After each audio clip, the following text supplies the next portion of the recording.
Hey, look out. It's Faith Talk Live. I'm Rick Probst. And I'm Dan Ratcliffe. He's looking real comfy this morning. It is Todd Miechiels. He's the founder of the 315 Project, personal friend of ours.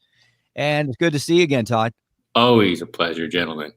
Yes, not only comfy, but cozy and very huggable. Todd, I just want to reach through the screen and give you a hug. I mean, you just... Thank you. So, yeah, there you go. Oh, yes, air hug.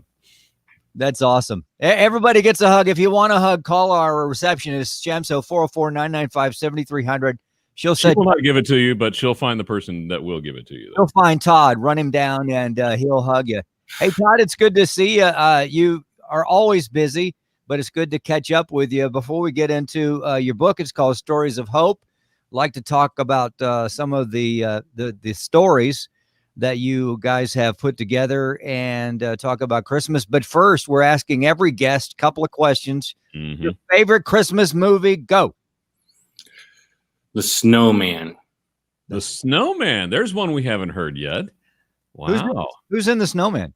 It's an old Michael Keaton, isn't it? No. This is an old British cartoon that they put on the BBC. It's got this theme song that goes.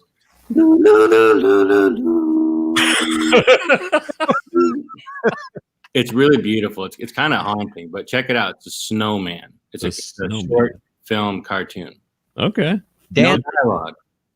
Not one word dialogue in it. Oh, really? I'll bet it's on YouTube, right? Oh yeah, definitely. Yeah. Why is it your favorite? Yeah. Why? Yeah. There's no dialogue.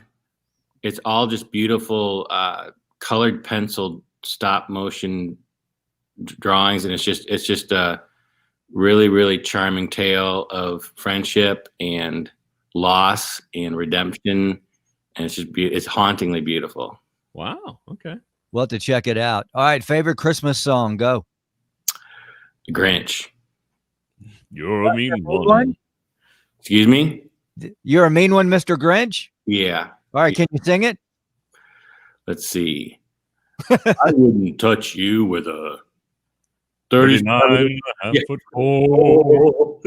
Yes, the original by Thurl Ravencroft. Yeah. What if Johnny Cash had done the Grinch's voice? Then that would have been awesome. Dan knows the lyrics. I try, but I just butcher them all up. But that is the classic. All right, one more. Would everyone in your family say that The Snowman is their favorite Christmas flick? What would they say? My teenage kids want very little to do with Christmas specials these days. It was like pulling teeth to get them to sit down and watch any Christmas special with their mom this Christmas so far. But as we approach closer, I would imagine that we'll be watching Elf for sure. Yeah. We watched the Mariah Carey Christmas special yesterday. Well, no wonder why they're so upset about Christmas. It was my choice. They wanted to watch it. And I were like, all right. I was going to say, you watched that on purpose? It was actually good music. It was good music. We can sing. It's like saying you accidentally watched a Hallmark Christmas movie the other day. Let's not talk about Hallmark. Poor Hallmark. Yeah. Poor Hallmark. Todd Miechiels, 315 Project. All right, Todd, you put stories together. Folks come in and or you go there and you get their testimonies and you share those stories, which are they're very vulnerable. A lot of these stories, which is we've talked before how some folks really don't want to be that vulnerable. That's why they don't give you the stories. But the ones who do, I think it's very courageous of them, don't you? Absolutely. We like to think that we help people through a process to let down those things that are keeping their heart from wanting to tell their story. And then when they're at that place, we want to provide them kind of a ministry of availability to harvest those stories. And when you get someone to that point, or when God gets them to that point, it's very, very beautiful. Yeah. Your new book is called Stories of Hope. And I just look, you just happen to have a copy right there. Yeah. How long have you had that put together now? Well, this book was a labor of love. When I first started the ministry 10 years ago, you had told me that I would be putting stories in writing, I would have laughed, because my whole mission was like, there's such a shortage of people that are willing to share a story on video, and even more of a shortage of people that are willing to capture those stories. I was just trying to basically help people share their stories on video. And then 10 years later, we're like, man, there's a pretty cool way we could steward these stories. So I went old school analog, and I'm like, what if we transcribed them, let the storyteller and some new people kind of revisit those stories and get through a cathartic kind of editing process with the spirit, and then put them in a book. And then the book, every story has a QR code that leads the reader to the original video. Well, that's cool. Yeah, I put this book in people's hands, and I watched them say, "That's cool." And I'm like, pull out your phone, and it's such an antiquated, almost cliched tech now, this QR code thing, but people have never done it, and it's fascinating to watch people's facial expressions when they see the video come to life on their phone. That's awesome. Now, can I do that through the screen, or does that work? Yeah, you totally could. Well, let's see. Well, okay. Well, now what do I do? Rick's new to this technology thing. Now I don't know what to do. What do I do? Point your camera at it. My camera. Yeah. Mm-hmm. All And right. hold your camera over it. There it is. And then it should read it and take you to the website. It actually says open 315 There you project go. com in Safari. How cool is that? Yeah, click on that, and then that's actually David Pace's story. He's a brother in Christ, up and coming. Not up. Well, he is up and coming. Way up there and coming. Georgia. All right. So this book just came out, Todd, or has it been out for a little while? Yeah, it's been out on Amazon now for about 2 weeks, I think. 2 weeks. Now, tell us, just give us an example of a story or two that we can read in this, and also click and watch with a QR code.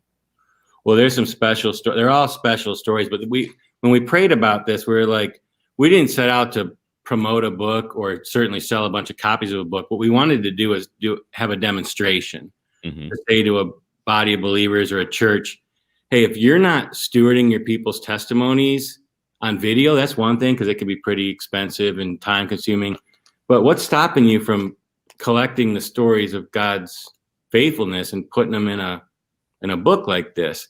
And whatever you think it is, you can get around it, because we never did a book, and we ended up doing this through Amazon self-publishing, and we had to learn some things, but it was not hard. I mean, I found it more difficult to do a Wednesday night supper at a church for 100 people. I mean, it's not complicated. But when we set this out, we purposely said this is going to be volume 1, because we believe God's going to do many, many volumes, and we may or may not be part of those. We as the church can unleash many volumes of stories. And so this is a sampler. So there's people from all denominations, all different cities around the country. There's stories of redemption and healing and salvation, job loss, loss of a child, some amazing stories. Wow. Todd Miechiels' 315 project book is called Stories of Hope. You mentioned job loss and death during this, the last 8-9 months during the pandemic. Have you had fresh stories to film, to put down in print, and anything surprise you in the new stories? We've had a few stories come through. We're starting to work with churches almost as collaborative farmers. So like, hey, if you want to help get a crop of stories, we want to help you do it. And it's what we've learned after 10 years is we're not quick to pull out the cameras anymore, because you can kind of almost skip a stone off the lake. It can be an event. It can be a thing. And we want to cultivate stories. So we've been working with churches to pray with the pastors. Pastor, who's God putting on your heart to tell their story? So we're going through a much more laborious, deeper, richer cultivation process. And for that reason, we've been working this year a lot on cultivating stories within pastoral leadership groups. I will say it's been my observation, like spending a lot of time on Facebook and LinkedIn, that, people are rocked right now with COVID. And one of the most common objections that we get to the invitation of, hey, would you be willing to tell our story, is it's not the right season. I'll do it when I'm on the mountaintop.